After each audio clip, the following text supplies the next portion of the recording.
Hey again, welcome back to our latest read aloud. We are 5 days away from our author visit when Elise Broach will come and meet with us through virtual meetings, and we're excited to be able to hear about her career as an author, what she experiences getting her ideas, and how she maybe gets through times when she's stuck.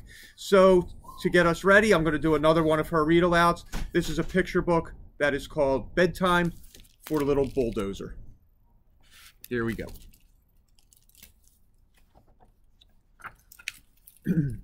Little Bulldozer was finally ready for bed. He'd taken a bath with help from his mom. He'd brushed his teeth with help from his dad. And together, they had checked all of his fluid levels. Now his mom and dad kissed him and hugged him and said, "Good night, time for bed," they told him. He tried his best to go quietly up the stairs. Vroom, vroom. Little Bulldozer was all ready for bed. There was just one problem.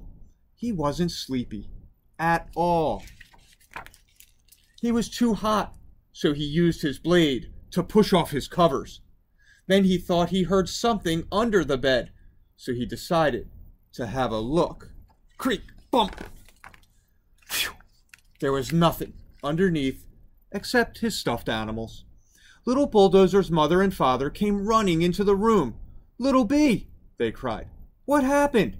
You should be asleep." They helped Little Bulldozer fix his bed. Then they kissed him and hugged him and said goodnight. Little Bulldozer lay in the dark, quiet room. He still wasn't sleepy.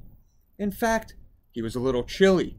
So he shoveled his stuffed animals on top of the bed, making it comfy and cozy. Good. Now he was warm again, but he still wasn't the least bit sleepy. He turned on his headlights and found a book to read. Luckily, it was his favorite. Honk, honk, honk. It was such a good book that Little Bulldozer got very excited and honked his horn a few times. His mother and father rushed into the room. "Little B, that's too loud. Why aren't you asleep yet?" He was thirsty, so they gave him some oil. His cab was cold, so they put on his nightcap. Then they kissed him and hugged him and said, "Good night." Little Bulldozer lay in the dark, quiet room, still not sleepy. He could hear his mother and father in the living room. He decided to tiptoe downstairs to see what they were doing. Goof, goof, ooh, bang, wham! They weren't as happy to see him as he had hoped.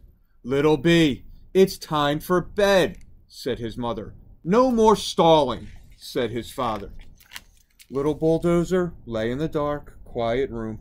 He tried to go to sleep, he really did, but something still wasn't quite right. He was lonely, and suddenly he knew exactly what to do. He scooped up his blanket and his stuffed animals and rumbled down the hall until he came to the room where his sisters were sleeping. He cleared a place for himself on the floor.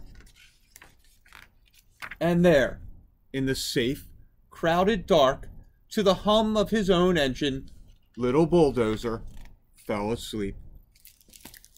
So sometimes I guess it just takes finding that spot where you're comfortable. So again, I hope you're excited for Elise Broach to come. I know she's going to share some amazing stories. We'll have a couple more of her books this week during our read alouds, and have a great night. See you soon, again.